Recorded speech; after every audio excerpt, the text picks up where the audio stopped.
사도 바울은요, 참 독특한 사람이에요. 어떻게 보면 고린도 교회는 겉으로 보면요, 굉장히 부흥하는 교회였어요. 뜨거워요. 예배가 뜨겁고 신비적인 역사가 일어나고 사람들이 계속해서 들어오는 거예요. 교회가 점점점 커져요.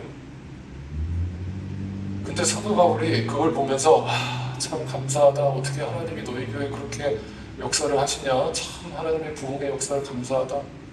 이렇게 막 칭찬을 해줘도 모자랄 판에 고린도전서라는 편지를 우리가 끝까지 다 보면 알겠지만 한마디로 초를 쳐요. 닫은 밤에다 초를 쳐요. 찬물을 확 끼얹어 그래요. 그러니까 고린도 교인들이 기분이 좋을까요, 안 좋을까요? 네, 고린도전서를 읽고 나서 제가 나중에 반응을 알려드릴게요. 그 반응이 고린도 후서에 나와요. 고린도전서를 다 읽고 고린도 교인들이 어떻게 반응했는가. 사도 바울 감사합니다. 정말 귀한 말씀의 본질을 알려주셔서 감사합니다. 이렇게 고백했어야 되는데 결론부터 말하면 전혀 듣질 않습니다. 우리가 지금 이렇게 고린도전서를 세밀하게 살펴보고 있는데 이 중요한 말씀들을 전혀 귀담아 듣지 않습니다. 완전 무시해버립니다. 그러면서 사도 바울도 공격합니다. 네가 뭔데 우리를 그렇게 가르치려고 들어? 내가 보니까 너 별 볼 일 없는 사도 같은데.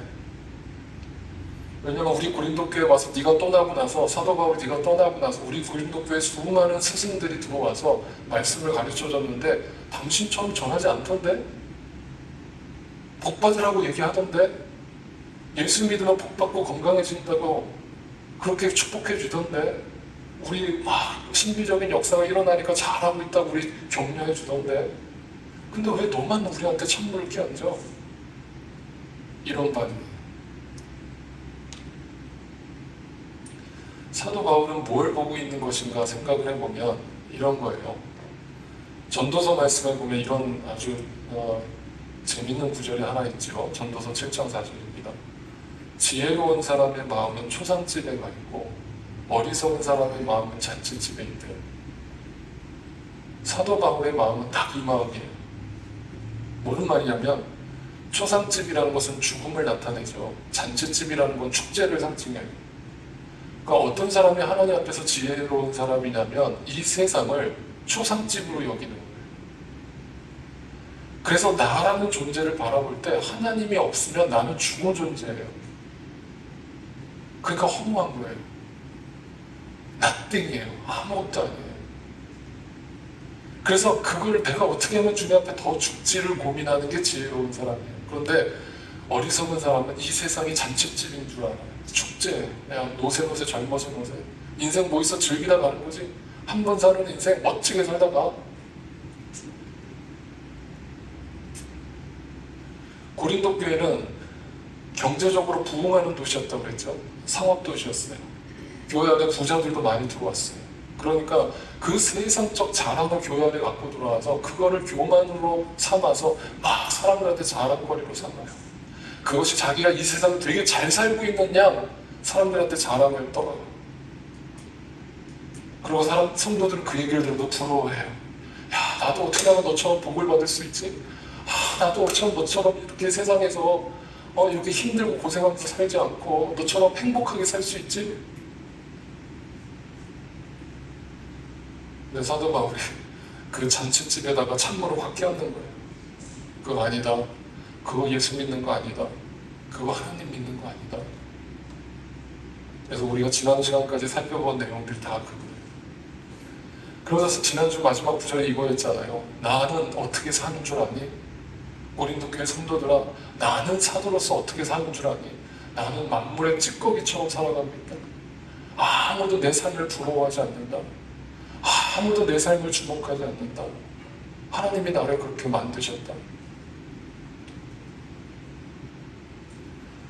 그렇습니다. 어떻습니까? 고린도 교인들이 이 얘기를 듣고 사도요, 정말 당신은 위대한 사도 맞습니다. 정말 어떻게 그렇게 살 수 있습니까? 존경합니다. 존경합니다. 사도 바울. 어떻게 그렇게 만물의 찌꺼기처럼 살아갑니까? 맨날 그렇게 매를 맞고 감옥에 갇히고 비난을 받으면서 어떻게 그렇게 삽니까? 집도 없이 절도 없이 여기저기 떠돌아다니면서 삽니까? 존경스럽습니다. 정말 존경스러워요. 그런데 멋있지는 않아요. 적어도 하나님의 종이라면 막 능력을 보여주고, 막 사람들이 막 구름대처럼 모여드는 그런 능력의 설교를 선포하고 이런 모습을 보여줘야 저 사람이 진짜 하나님의 사도구나, 저 사람이 하나님의 귀한 종이구나, 이렇게 될 텐데, 당신이 존경스러운 건 알겠는데 하나도 멋이 없어요. 왜 예수 그렇게 믿어야 돼요? 그렇게 믿어야 돼요? 고린도 교인들은 멋있지 않다의 방점이 찍혔어요.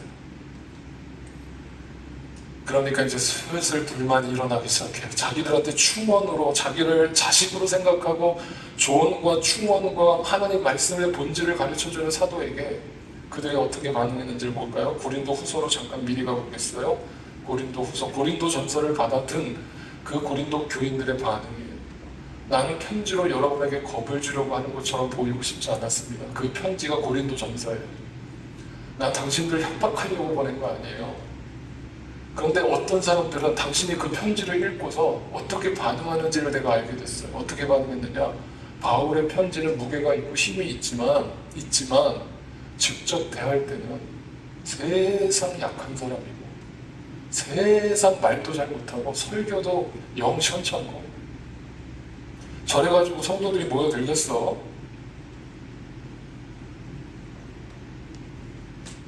사도를 비꼬는 거야. 당신이 진짜 하나님의 종이라면 왜 그런 멋있는 사역을 감당하지 못하고 그렇게 세상의 찌꺼기처럼 별 볼일 없게 살아가? 그게 과연 정말 하나님이 역사하시는 거야? 라면서 약하고 말줄반도 변변치 못하다면서 사도 바울을 공격해요. 그러니까 이거는 비교를 하는 건데, 당시 고린도 교회 안에 있던 이제 바울의 후임자였던 아볼로 목회자와 비교를 하는 것이고, 아볼로 목회자는 설교에 능통한 사람이에요. 설교를 기가 막히게 하는 거예요. 그러니까 사람들이 막 아볼로 하면서 아볼로 파가 만들어진 거예요. 근데 바울파는 그럼 왜 생겼냐? 바울파는 능력의 종이어서 생긴 게 아니고 말 그대로 개척을 한 개척 목회자잖아요. 그러니까 그래도 개척 목회자 나는 편에 설 거야 그러면서 바울파가 있었던 건데 숫자적으로 많지 않았습니다.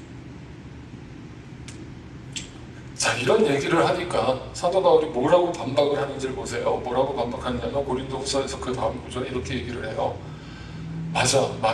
니들 말이 맞아. 나 설교 잘 못하지. 날 말이 막 그렇게 그렇게 운명가가 아니야. 그런데 지식에는 내가 그렇지 않아. 이게 뭐냐면 나 많이 배웠어 이 말을 하는 게 아니고요. 무슨 여기서 지식이라는 말의 의미가 뭐예요? 하나님 말씀에 대한 지식. 그러니까 나는 말씀을 제대로 알고 있어 이 말이거든요. 나는 말씀의 본질에 눈을 떴고 나는 그 말씀의 본질을 여러분한테 가르쳐고 전했어. 그 지식을 나는 갖고 있어. 그래서 우리는 이것을 그 지식만 갖고 있는 게 아니라 우리는 이것을 모든 일에서 경제적인 부분이든 인격적인 부분이든 목회하는 모든 행정적인 부분이든 모든 분야에서 내 삶이 사도로서의 삶이 여러 가지로 여러분에게 그 지식을 보여주었습니다. 보여주었다는 이 말이 되게 중요해요. 헬라어로 뭐냐면 파네로산테스라고 하는 단어인데 이게 성경에서 몇 번 등장 안 하는 단어인데 무슨 말이냐면 명백히 밝히다, 증명하다, 폭로하다, 숨길 수 없다 이 뜻이에요. 무슨 말이냐? 사도 바울이 하나님의 말씀에 대한 지식을 가지고 있는데 그 지식을 지식으로서만 전달한 게 아니라 모든 부분에서 자기의 삶으로 증명했다는 거예요. 보여줬다는 거예요. 돈 욕심 부리지 않았고 권력 욕에 빠지지 않았고 인격적으로 함부로 남을 판단하지 않았고 날마다 나를 죽임으로 내가 여러분들로 먼저 십자가를 지고 주님 앞에 가까이 가려고 몸부림을 쳤어요. 나의 지식은 말뿐인 지식이 아니었어요. 나는 그대로 살았어요. 파네로산테스라는 말의 의미는 지식이라는 뜻과 연결되는 우리의 지식이 증명할 수 있는. 여러분, 오늘도 우리가 세상 법정에 가면 증인들을 세우죠. 그 증인들이 증언을 합니다. 그런데 그 증언을 판사가 다 듣고 나서 뭐라고 마지막에 얘기합니까? 오케이, 그 증언 증명할 수 있어요? 증명할 수 있는 자료가, 객관적 자료가 있어요? 아니요, 제 말뿐인데요. 저만 목격했는데요. 그러면 네, 법적 효력이 떨어져요. 증명해야 돼요.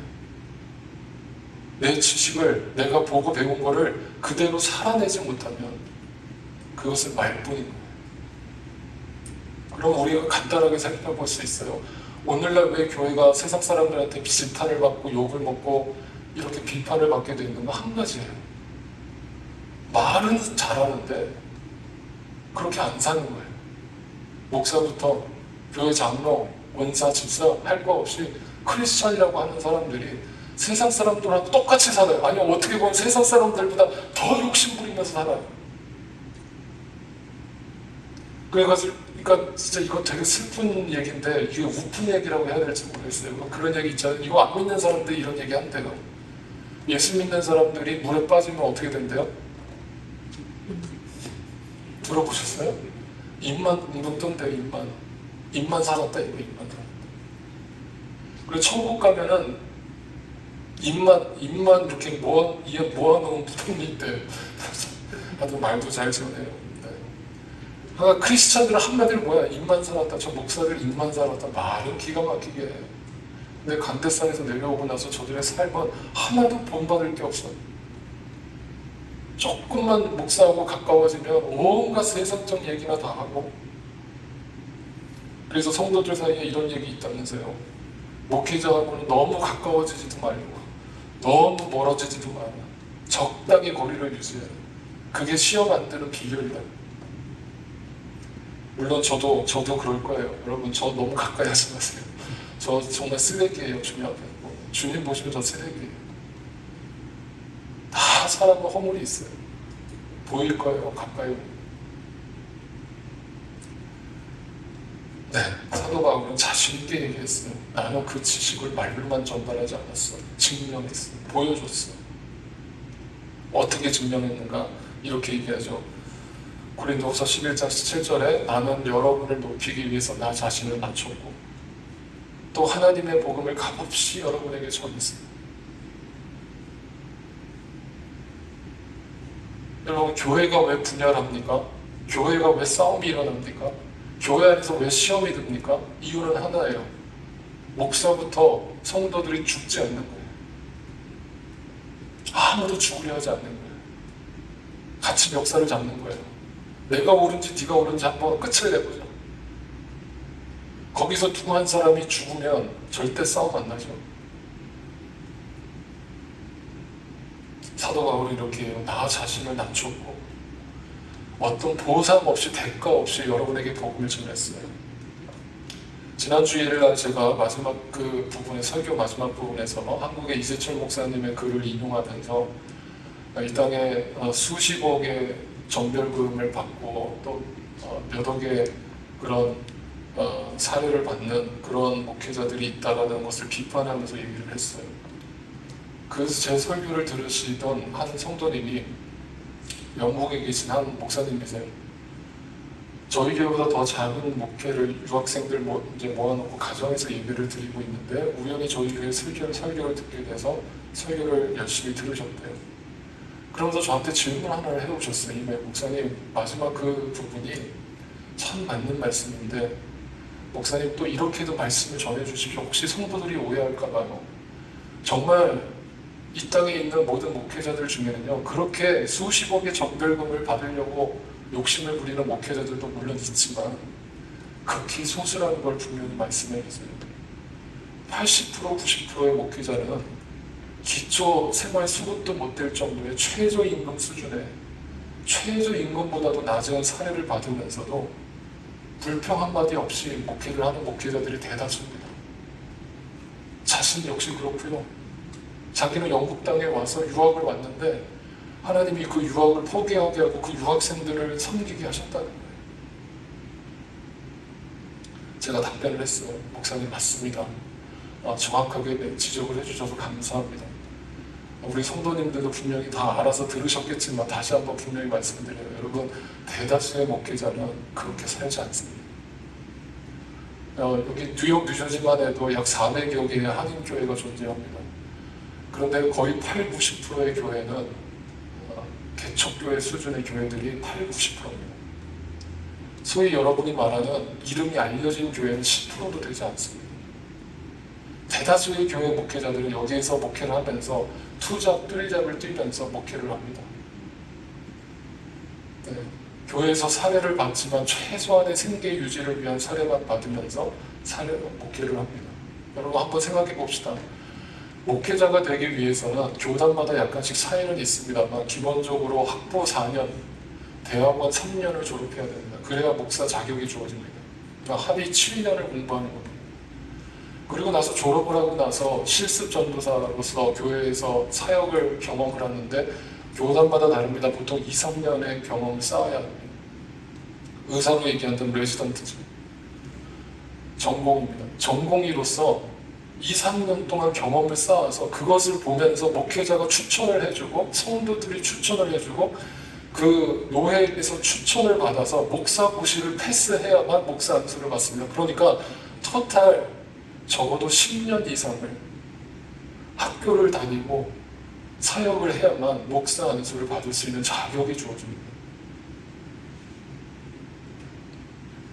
여러분, 세상 어느 직종에서 제가 목회자를 직종으로 표현하는 것은 여러분의 이해를 돕기 위해서 말씀드리고 목회자는 직업이라고 생각하지 않습니다. 어쨌든 세상 직종에서 대학원 7년까지 공부를 마친 사람이 최저임금 수준도 되지 않는 급여를 받는 직업이 있습니까? 들어보셨습니까? 사도 바울은 당대의 학자였습니다. 어디 가서 강의함을 해도 한 달 내내 먹고 살 수 있는 충분한 돈을 벌 수 있는 그런 지식을 갖고 있는 사람이었습니다. 근데 주님을 만나고 그걸 다 배설물처럼 버렸습니다. 날마다 나를 낮추고 값없이 여러분에게 복음을 전했습니다. 근데 성도들한테 돌아온 건 당신 말 잘 못하는데 당신 너무 약해 보여. 그래, 만물의 찌꺼기로 살아가는 거 존경스러운데 멋이 없어. 왜 당신은 능력의 종이 되지 못해? 사도 바울의 입장에서 한번 생각해 보세요. 눈물 안 나겠어요? 나중에 고린도후서를 여러분 우리가 다 강의에 제가 해드릴 거예요. 고린도후서 읽어보세요. 사도 바울이 얼마나 답답했으면 자기를 막 변호합니다.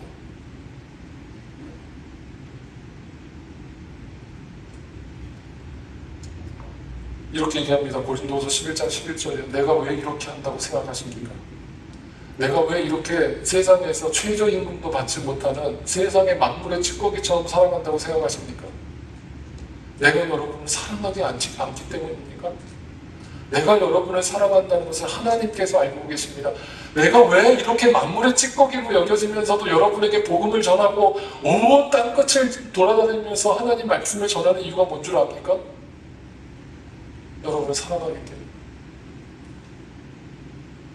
하나님이 나를 먼저 그렇게 사랑해 주셨고 그 사랑을 갚을 길이 없어서 그 사랑을 나도 흘려보내는 것에 불과해요. 그러니까 내 공로라고 삼을 것은 아무도 없어요. 그러니까 저를 높일 생각하지 마세요. 저를 존경할 생각하지 마세요. 그냥 저를 통해서 주님을 제대로 만나세요. 그리고 주님의 말씀을 쫓아 사세요. 그 말씀에 증인된 삶을 사세요. 입만 사는 크리스천 되지 마세요. 삶으로 보여주세요. 내가 세상의 가치관을 어떻게 배설물처럼 버렸는지 보여주세요.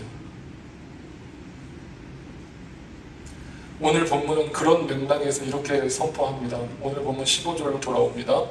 그리스도 안에서 여러분에게는 1만 명의 스승이 있을지 몰라도 여기서 스승이라고 하는 단어를 주목해 볼 필요가 있어요. 어떤 분들은 이거를 그냥 한글 번역으로만 이해를 하시고, 그냥 이렇게 막 가르치는, 교회에서 제자 훈련하고, 막 성경 공부하고, 이게 중요한 게 아니다. 그냥 목회자는 그냥 사랑이 있어야 된다. 아버지의 마음으로 목회를 하면 된다. 그럼 목회 성공한다. 이렇게 가르쳐 주시는 목회자분들이 많은데, 또 그렇게 이해하고 계시는 성도님들이 많은데, 죄송합니다. 그런 뜻 아닙니다.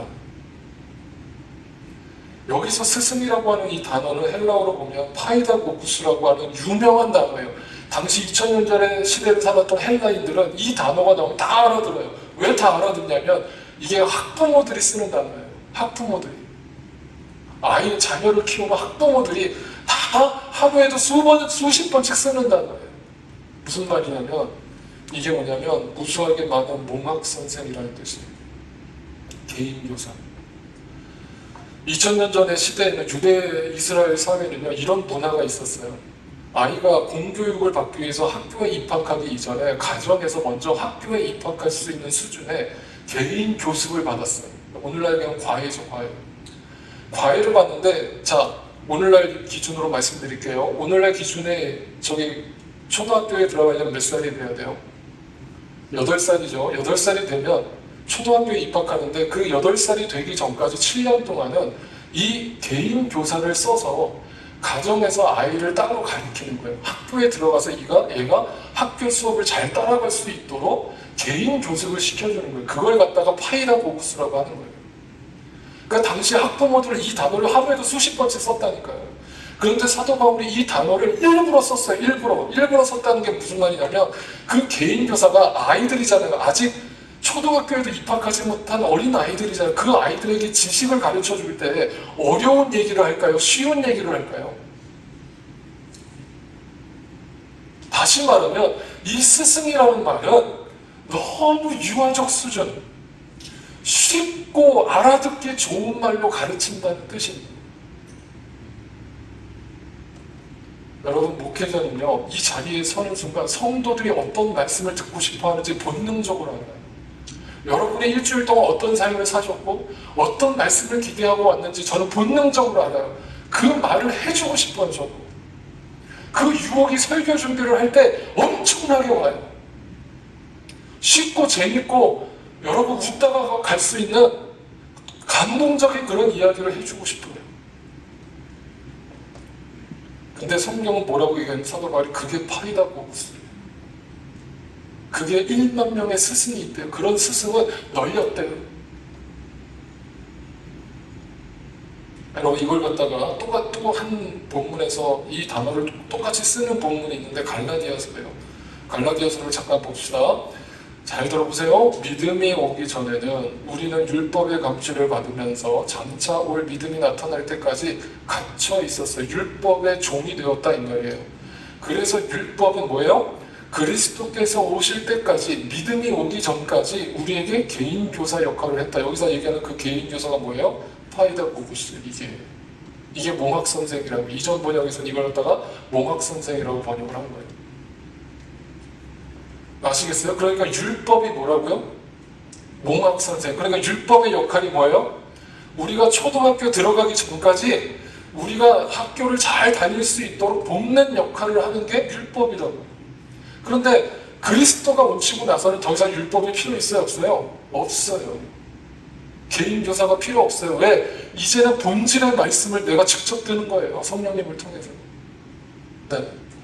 그러니까 이거 해라 저거 해라 이거 하지 마라 저거 하지 마라 하는 수준의 말씀을 더 이상 들을 필요가 없다. 진리 안에서 자유함이 있다. 율법주의는 그래서 기독교가 아니다. 유대교는 왜 아직도 그 구약에 머물러 있는가?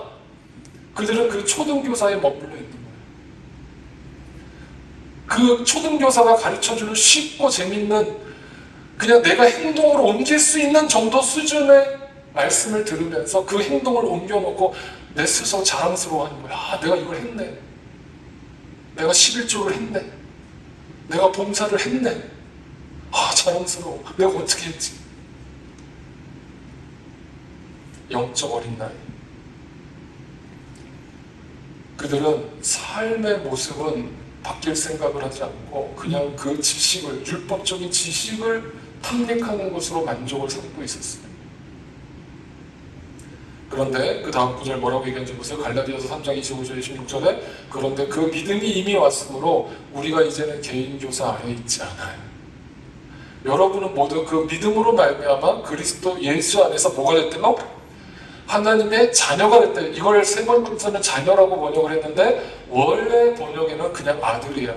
아들들. 낳음을 받은 존재, 번역에 다시 태어난 존재. 다시 말하면 진리의 말씀을 먹은 존재. 그러니까 그 진리의 말씀을 먹고 다시 태어난 사람이 크리스찬인데 그 크리스찬이 입만 살았겠어요? 입만 살았고 삶은 전혀 그 말씀을 따라가려 하지 않을까요? 불가능해요. 근데 우리는 그 불가능한 짓을 오늘날 교회 안에서 엄청나게 하고 있어요. 이해가 안 가요. 할 수가 없어요. 그래서 사도 바울은 오늘 이것을 이렇게 얘기한 거예요. 1만 명의 스승이 있을지라도, 개인 교사가 있을지라도 나는 여러분에게 아버지가 됐어요. 아버지는 사랑이 많다는 뜻에서의 아버지가 아니라 이 아버지의 개념은 뭐예요? 낳았다라는 것에 방점이 있는 거예요. 낳았다고요. 하나님의 아들이 됐다고요. 율법의 종이 아니라 하나님의 자녀가 됐다고요.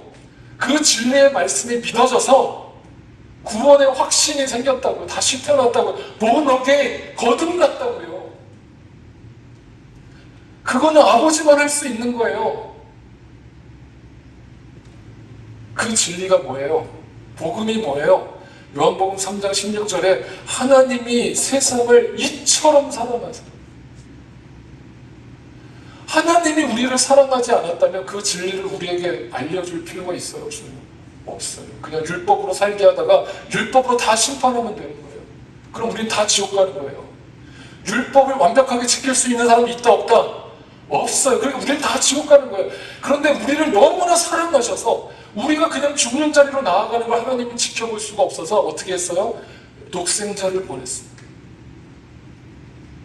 독생자가 무슨 뜻이에요? 외아들이잖아요. 여러분 창세기에 보면 아브라함이 독생자를 낳았죠. 누구예요? 이삭이죠. 백세에 낳은 자식이죠. 근데 그 독생자 이삭을 어떻게 하라고요? 하나님이? 잘 보세요. 나중에 가서 읽어보세요. 제가 다시 안 읽어드려요. 이렇게 돼 있어요. 하나님이 아브라함에게 나타나서 아브라함아, 네가 사랑하는 그 아들, 네가 사랑하는 그 아들 바쳐. 그게 독생자고요. 근데 그 이삭을 죽이게 내버려뒀어요? 안 뒀어요? 인간의 독생자를 죽게 하지 않도록 그걸 아브라함아 멈춰라 라면서 멈추게 하시고 그 수풀에 걸려있던 어린 양을 대신해서 제사를 드리게 함으로 그 어린 양이 누구를 나타낸다고요? 하나님의 어린 양 예수 그리스도를 나타낸다. 인간의 아들 이삭은 죽이지 못하게 하시면서 자기의 독생자를 죽였다고요. 성경을 여러분 제대로 읽고 계세요? 이 복음의 진수가 창세기부터 요한계시록까지 수하게 쓰여 있는데 이 말씀의 본질을 먹지 못하고 율법적으로 읽어요. 어떻게 하면 복 받을까? 어떻게 하면 내가 이 땅의 문제가 해결받나? 어떻게 하면 내 마음의 근심이 사라지나? 여러분 그것이 전혀 없다고 얘기하는 건 아니지만 여러분 그게 유치한 거예요. 그래서 예수님이 이 아버지의 심령을 뭐라고 표현하셨냐면 요한복음 10장에 보면 이게 나는 선한 목자다라는 말의 의미예요. 선한 목자는 양을 위해서 목숨을 버려요. 왜? 그 진리를 전하기 위해서. 그 진리를 전하기 위해서 목숨을 버려요. 그런데 사꾼이 있대요. 사꾼, 가짜래요. 가짜는 돈만 받고 책임을 지지 않는 사람을 말해요. 다시 말하면 사꾼은 결정적인 순간에 도망가요. 이게 비단 목회자들에만 해당되는 말씀 아니에요. 성도들도 마찬가지예요. 누군가는 사꾼처럼 믿는 거예요. 결정적인 순간에 도망가는 거예요. 그러니까 가룟 유다가 사꾼이고요. 베드로가 사꾼인 거예요. 결정적인 순간에 십자가를 외면하고 도망쳤다고요. 선한 목자는 예수님밖에 없는 거예요. 그래서 그러니까 이 진리를 가르쳐 주면서 이렇게 당당하게 외치는 거예요. 여러분, 나를 본받으세요. 나를 본받으세요. 이거 여러분, 세상 사람한테 누가 나를 본받으세요 이렇게 하면 굉장히 교만한 말로 들리죠. 그런 뜻 아니에요. 뭘 본받으라는 거예요? 말뿐이 아니라 행동으로 보여준 그 이유, 여러분을 진리 안에서 낳았기 때문에 여러분을 위해서 나는 죽을 줄 마음을 가지고 사역을 하고 있고 말씀을 전하고 있어요. 그런데 나보고 말 못한다고요? 설교 못한다고요? 그래서 나를 버리겠다고요? 내가 만물의 찌꺼기처럼 살아가는 게 존경스럽긴 하지만 멋있진 않다고요?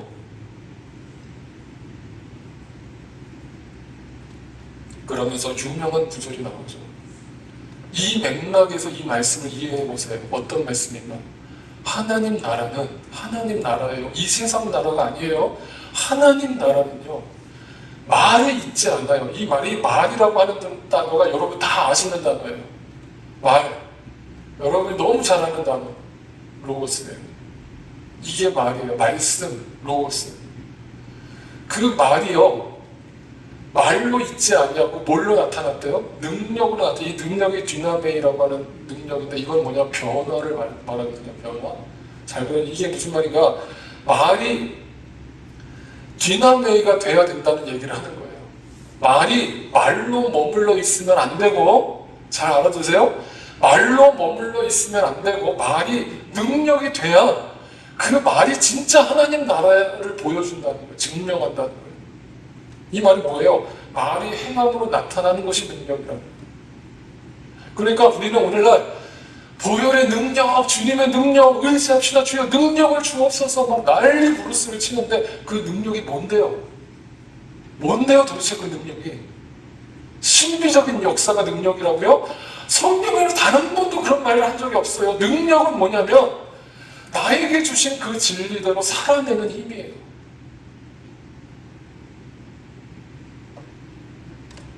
그러니까 여러분이 진짜 주님의 능력을 받으면 여러분의 말이 행함이 된다는 거예요. 근데 여러분에게 그 보혈의 능력이 역사하지 않으면요, 그냥 말뿐인 거예요. 입만 살았어요. 능력으로 안 나타나요. 아무런 삶의 변화가 없어요. 교회를 20년, 30년을 다니면 뭐해요? 똑같아요. 이게 뭐예요? 이 디나미스, 로고스에서 디나미가 되는 역사가 성경에서 계속 나오는 거예요. 그게 바로 요한복음 1장에 나오는 세상 태초에 뭐가 있었어요? 말씀이 계셨죠. 그게 로고스예요. 말씀이 계셨는데 그 말씀은 하나님의 언어예요. 그 하나님의 언어를 인간이 알아들을 수 있어요? 없어요? 알아들을 수 있어요? 없어요? 못 알아들어요. 못 알아듣잖아요. 그래서 그 말씀이 뭐가 돼서 오신 거예요? 그 말씀이 육신이 돼서 오셨잖아요. 그게 뭐예요? 그게 능력이에요.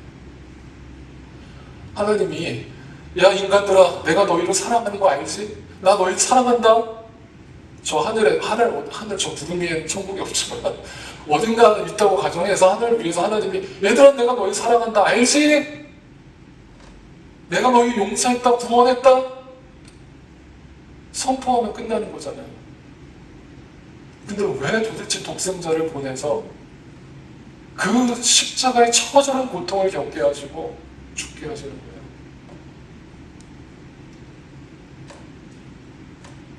답이 나오죠. 로마서 5장 8절에 뭐예요?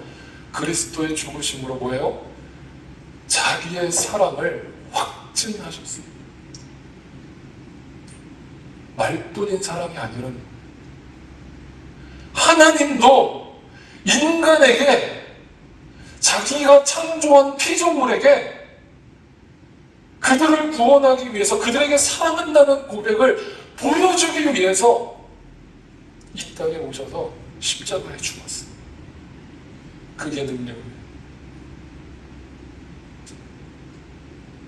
그러니까 요한일서 3장 18절에 말과 혀로만 사랑하지 말고 행함과 진실함으로 할지라나, 그 말의 의미가 이제 이해가 되죠. 행함이 따라오지 않는 믿음은 가짜, 죽은 믿음. 애시당초 믿는 거 아니에요. 믿는 척하는 거죠. 어떻게 목사가 돈 하며 어떻게 목사가 자기한테 조그만 싫은 소리 하는 성도를 못 자르듯이 잘라버리고 할 수 있는 제 얘기가 아니에요. 성경의 얘기. 그래서 사도 바울은 빌립보서에서 이렇게 고백했잖아요. 뭐예요? 나에게 능력을 주시는 분 안에서 내가 뭘 할 수 있어요? 모든 것을 할 수 있다가 뭐예요? 죽을 수 있다 해. 나는 가난할 수도 있고 부할 수도 있고 어떤 상황 속에서도 나는 죽을 수 있어요. 왜? 내 힘으로는 불가능. 내 인격 아니에요. 그 말이 힘으로 나에게 능력으로 나에게 왔기 때문에 그 성령의 능력이 나를 변화되게 하고 그 모든 삶에 자족하는 은혜를 누리게 하고 감사가 나오는 거예요. 감사해야지가 아니라 막 감사 일기 적고 막 노력한다고 감사가 되는 게 아니라 그냥 십자가를 떠올리면 감사가 우러나오는 거예요. 나에게 덤으로 주어진 저 공동묘지를 향해 질주하던 내 인생을 천국 백성으로 바꿔주신 그 하나님의 은혜가 너무나 놀랍고 감격스러워서 감사가 나오는 거예요. 이게 능력이에요. 그래서 고린도후서에서 이렇게 얘기해요. 사도 바울이 얘기해요. 사도 바울이 예수님을 이렇게 해석을 해줘요. 예수님은 약하셨대. 세상에서 만물의 찌꺼기로 여겨졌어요. 아무도 가려고 하지 않는 길을 가셨어요. 그래서 십자가에 죽으셨지만 하나님의 능력으로 살아났대. 그게 하나님 나라예요. 그걸 가능하게 했다고요. 십자가를 통과했다고요. 십자가를 통과하니까 부활과 영생이 있다고요. 십자가 없는 부활은 가짜라고요. 그러니까 오늘날 부활절 한다고 너무 요란스럽게 하지 말자고요. 제발. 고난주간도 제대로 보내지도 않았으면서 십자가의 의미도 모르면서 무슨 부활 찬양을 하겠다는 거예요.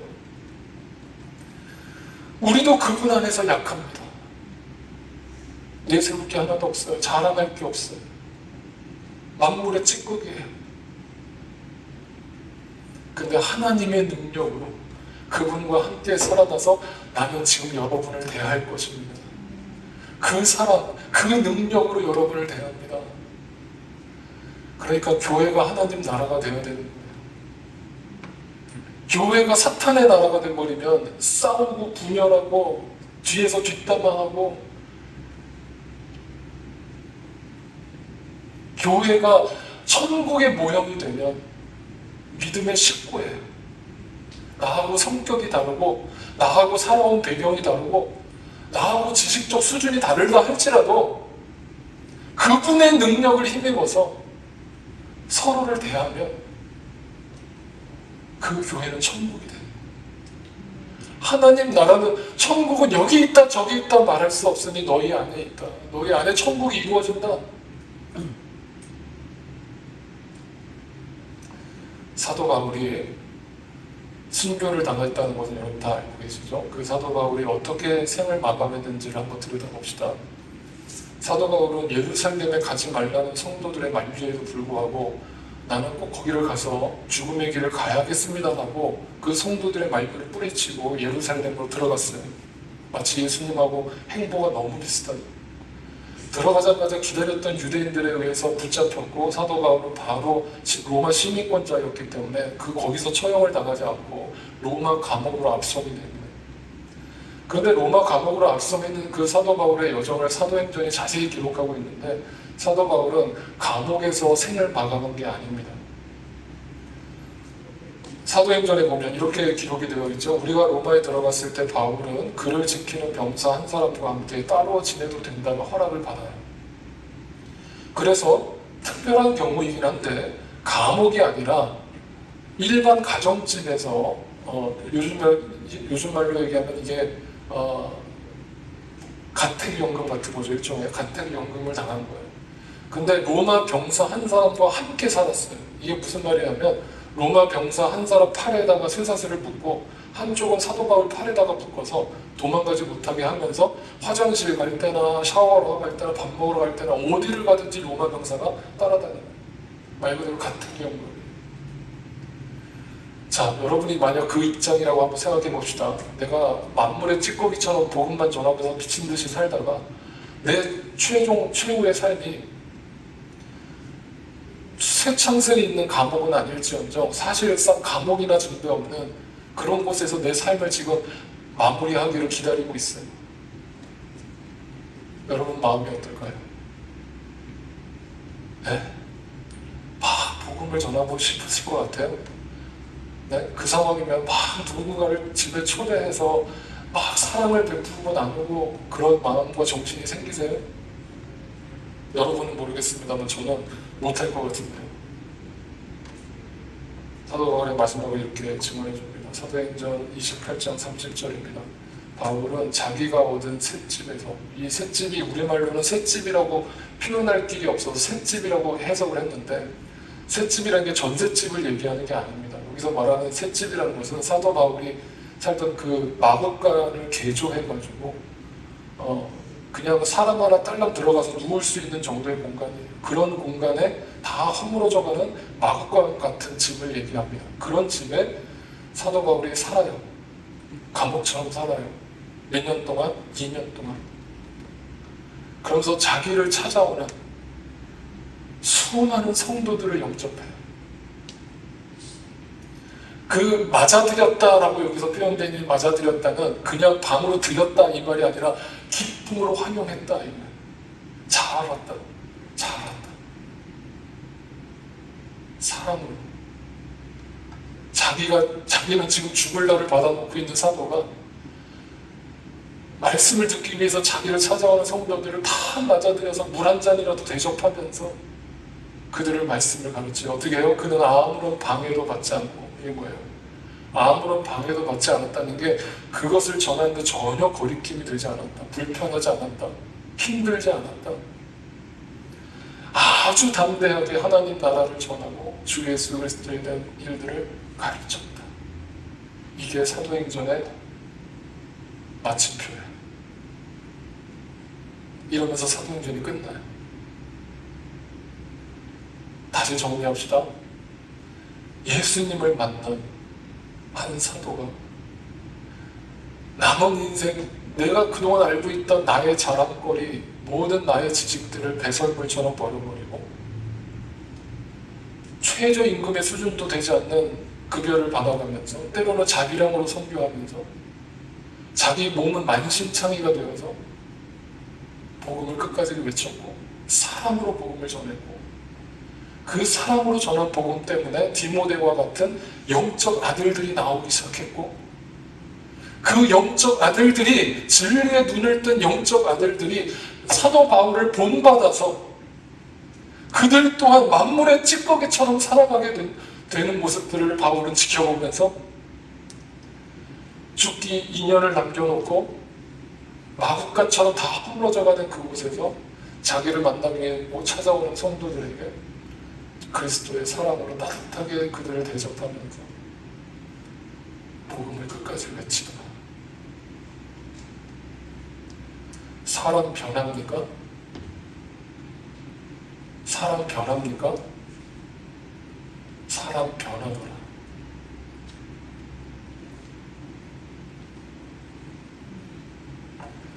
왜? 사람에게 힘이 있어서가 아니라 하나님 나라는 말에 있지 않고 능력에 있기 때문에. 다시 정리하면 하나님 나라는 능력이다. 살아내게 하는 힘이다. 증인된 삶을 살아내게 하는 놀라운 힘이다. 나에게는 아무 공모가 없다.